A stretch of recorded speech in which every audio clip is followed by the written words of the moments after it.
नमस्कार दोस्तों। युद्ध के इस माहौल में जहां भारत पाक की नापाक हरकतों का उसके घर में घुस के जवाब दे रहा है, जब ये पूरा देश आवेशित है, आक्रोशित है और इस आतंकवाद के आतंक स्थान को मिटा देना चाहता है, जब इस देश के अंदर एक लहर सी दौड़ रही है, जब इस देश का प्रत्येक नागरिक, लगभग प्रत्येक सनातनी इस आतंक के किस्से को खत्म करना चाहता है, तब इस देश के अंदर कुछ लोग, कुछ बुद्धिमान, कुछ अति बुद्धिवादी लोग सामने आकर खड़े हो रहे हैं और तरह-तरह की बातों के द्वारा आपके जोश को ठंडा कर रहे हैं, आपको समझा रहे हैं शांति कितनी कीमती है। उसके लिए वो कई बार धर्म के उपदेश भी लेके आ रहे हैं, सनातन सभ्यता और संस्कृति की भी बात कर रहे हैं।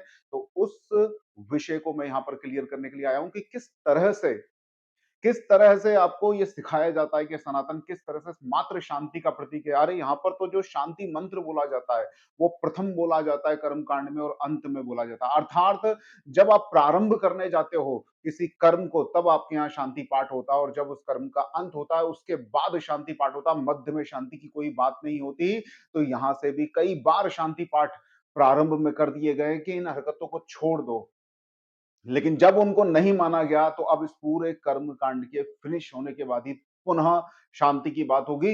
युद्ध वास्तविक रूप से अंततः शांति का आरंभ है कहां पर? जहां पर दुष्ट संख्या में अधिक हो गए हों। क्यों आवश्यकता है कृष्ण की? आप समझिए ना, महाभारत को अगर ठीक से समझेंगे, अगर ये जो आजकल के संत, मॉडर्न संत आपको तरह तरह से अध्यात्म समझाते फिर रहे हैं, इनको हटा के अगर आप महाभारत को ठीक से समझेंगे तो आपको पता चलेगा कि वास्तविक रूप से कृष्ण की आवश्यकता क्यों थी महाभारत के अंदर। क्या काम था श्री कृष्ण का? नीतिवान तो पांडव भी थे, ऐसा नहीं है उनके अंदर नीति की कमी थी। नीतिवान तो पांडव भी थे, सब इस तरह की शिक्षा दीक्षा उनकी भी उसी तरह से हुई थी जैसी भगवान श्री कृष्ण की हुई है या अन्य किसी नीतिवान की उस समय हुई हो। कृष्ण की क्यों आवश्यकता थी? उन्होंने सुदर्शन चक्र का या अस्त्र और शस्त्र का पूर्णतः महाभारत के युद्ध के बिल्कुल मुहाने पर खड़े होने पर त्याग कर दिया था कि मैं शस्त्र नहीं उठाऊंगा। तो क्यों आवश्यकता थी श्री कृष्ण की? श्री कृष्ण की आवश्यकता थी, ध्यान से सुनना, श्री कृष्ण क्यों पर ब्रह्म है, समझना, उतारना। और अब की बार कोई संत आपको हर जगह शांत रहने के लिए बोले ना, तो उससे पूछना कृष्ण की आवश्यकता क्यों थी, कृष्ण वास्तव में क्या थे। कृष्ण की आवश्यकता तब भी थी, कृष्ण की आवश्यकता आज भी, और कृष्ण की आवश्यकता सनातन को सदैव रहेगी, क्योंकि हिंदू हृदय जो है ना, ये जो आप सनातनी हो ना, आपका जो हृदय है ना, वो ठंडा है। आपके पास हृदय के अंदर भाव है, आपके पास आपका, आपके शास्त्र, आपके वेद, इवन जो इनको नहीं मानता उनके भी परिवार के अंदर सबसे पहले आपको दया भाव सिखाया जाता है, आपको क्षमा सिखाई जाती है, सत्य, अहिंसा, अपरिग्रह, अस्तेय, ब्रह्मचारी जैसे बातें आपके दिमाग के अंदर संस्कारित रूप से शुरू से ही डाल दी जाती है, और यही हमारा सनातन धर्म है। यहीं पर श्री कृष्ण की आवश्यकता होती है, इसलिए श्री कृष्ण पूर्ण ब्रह्म है। राम भी नहीं है, परशुराम भी नहीं है, नरसिंह भगवान भी नहीं है, सिर्फ श्री कृष्ण पूर्ण ब्रह्म है। उन्हीं की आवश्यकता है, राम की आवश्यकता नहीं होती उनको युद्ध के अंदर। कोई राम की नीति को अपनाने की बातें नहीं करता, उनके संस्कार को अपनाने की बात करता है। श्री कृष्ण की बात होती है, वो पूर्ण ब्रह्म इसलिए है क्योंकि सनातन हृदय जो अपने संस्कार के कारण शत्रु पर भी वो दया कर देगा। वो लौट आएगा, उसकी नीचता को समझ नहीं पाएगा, उसके छल को समझ नहीं पाएगा कि किस तरह से वो आपके पीठ में छुरा भोंक सकता है। वो लौट आएगा, वो छोड़ आएगा, वो जीतते हुए युद्ध को त्याग कर आ जाएगा। किया है ना इस देश के महान शासकों ने, उसके बाद बंदी बनाए गए हैं, आंखें फोड़ी गई हैं, मार दिया गया है।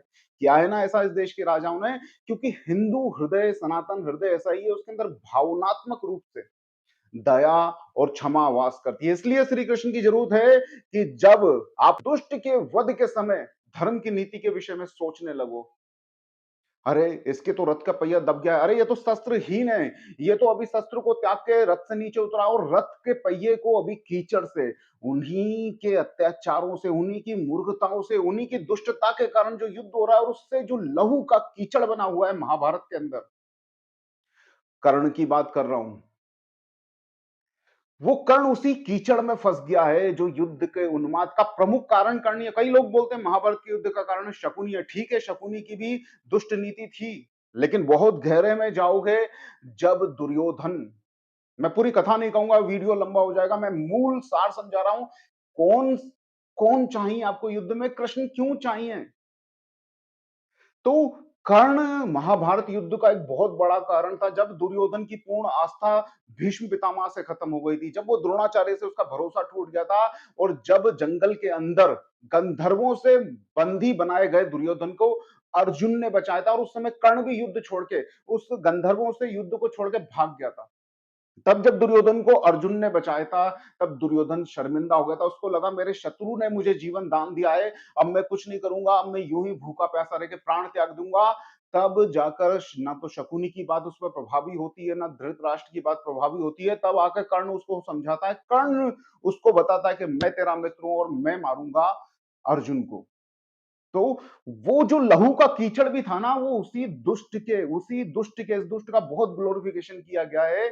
हमारे छावा के राइटर, उन्होंने भी कर्ण के ऊपर बुक लिखी है और मृत्युंजय नाम की बुक शायद आपने पढ़ी होगी, तो उसमें महिमा मंडन किया गया, लेकिन वो उसी दुष्ट के कारण वो लहू का कीचड़ वहां था और उसी कीचड़ में वो अंततः युद्ध के दौरान फंस जाता है, उसमें धंस जाता है और पहिया निकाल रहा होता है। और जब अर्जुन भी अपना गांडीव नीचे रख देता है कि इसको उठने दो, फिर से इसको अपना धनुष हाथ में लेने लगो, फिर से अस्त्र शस्त्र से सजने दो, तब मैं इसका वध करूंगा। लेकिन तब जब जब हिंदुत्व, जब हृदय एक धार्मिक व्यक्ति का क्षमा करने को उतारू हो जाता है, जब युद्ध के समय वो नीति, कूटनीति, उनको मार देने की नीति की जगह ढीला पड़ के, ठंडा पड़ के, जब वो शांत होकर उनको छोड़ने लगता है, उनको मौके देने लगता है, जैसे महात्मा गांधी ने इस देश में अंग्रेजों को दिया था जब द्वितीय विश्व युद्ध चल रहा था और भारत उस समय अंग्रेजों पे पूर्णतः से आक्रमण करके आंदोलनों को तेज करके आजाद हो सकता था। तब महात्मा गांधी ने बोला नहीं, अभी शत्रु कमजोर है, अभी हमको ये सब नहीं करना चाहिए।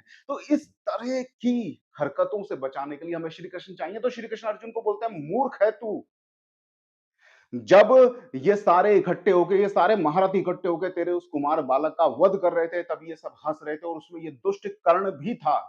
आज इसकी मृत्यु सामने है, इसलिए इसको धर्म और नीति सूझ रही है। तो इस मूर्खता का त्याग कर अर्जुन, ध्यान रखिए, सिर्फ गीता सुनाने के लिए कृष्ण नहीं थे। उस युद्ध के अंदर जब जब आपका बाहुबल आपके भावों से हार जाएगा, तब तब कृष्ण की वापस आवश्यकता पड़ेगी कि नहीं, यह समय भावनात्मक रूप से आपको शत्रु पे दया करने का नहीं है, यह समय उसके गले का, गर्दन का भेद करने के लिए, उसके कंठ का भेद करने के लिए। तब अर्जुन वापस गांडीव उठाता है और वहां पर, जहां पर कर्ण उस रक्त की कीचड़ में जो उसी के द्वारा रचा गया है, वहां पर खड़ा होता है और उसके कंठ का भेद करता है। तो समझिए, सनातन ऐसा नहीं है, श्री कृष्ण की हर दौर में, हर युग में आवश्यकता है, इसलिए वो सनातन है, क्योंकि वो आपको समझाते हैं कि जब बात शस्त्र उठाने की हो, जब बात अस्त्र को लाने की हो, तब शास्त्र के उन उन चीजों को, उन भावों को लेकर आगे मत आना, जिससे आप उस दुष्ट को, उस राक्षस को, उस दैत्य को, वो जो आपके परिवार पर, आप पर, आपके समाज पर, आपके बच्चों पर आक्रमण कर रहा है, उसको छोड़ने लगो आप। कृष्ण की इसलिए आवश्यकता है। मैं इस वीडियो को लंबा नहीं करूंगा, लेकिन एक छोटी सी बात कहकर अपनी बात को यहां पर समाप्त करूंगा। बात छोटी सी है, समझ जाओ। क्यों शर्मिंदा हो रहे हो इन व्यर्थ की बातों से? सनातन नहीं सिखाता नपुंसकता। युद्ध हमारा उन्माद नहीं, युद्ध इस धरा का सदा सनातन साधन है, जिससे आतताई को, दुष्ट को मिटाया जाता है। यह बात तय है, जब भी बाल वध के अपराधी, मैं कर्ण की बात कर रहा हूं, जब भी बाल वध के अपराधी जब भी रण में आएंगे, अर्जुन से टकराएंगे, वो अर्जुन को और समस्त लोगों को धर्म और नीति का पाठ अपने डर से सिखाएंगे। तब डर मत जाना, कृष्ण को हृदय में साधे रखना। ये कृष्ण ही है तुम्हें जो उस कर्ण के, उस शत्रु के, उस दुष्ट के छल से बचाएंगे। युद्ध मात्र विभत्सा का साधन नहीं, युद्ध शांति का भी साधन है, क्योंकि दुष्ट के साथ, पापी के साथ, उसके साथ जो आपको मारना चाहता है, उसके साथ रहकर आपको कभी शांति प्राप्त नहीं होगी। तो अब ये जो भारत शांति पाठ करे, वह तभी शांति पाठ करे जब वो पड़ोस में बैठे हुए आतंकियों का सर्वनाश कर चुका हो।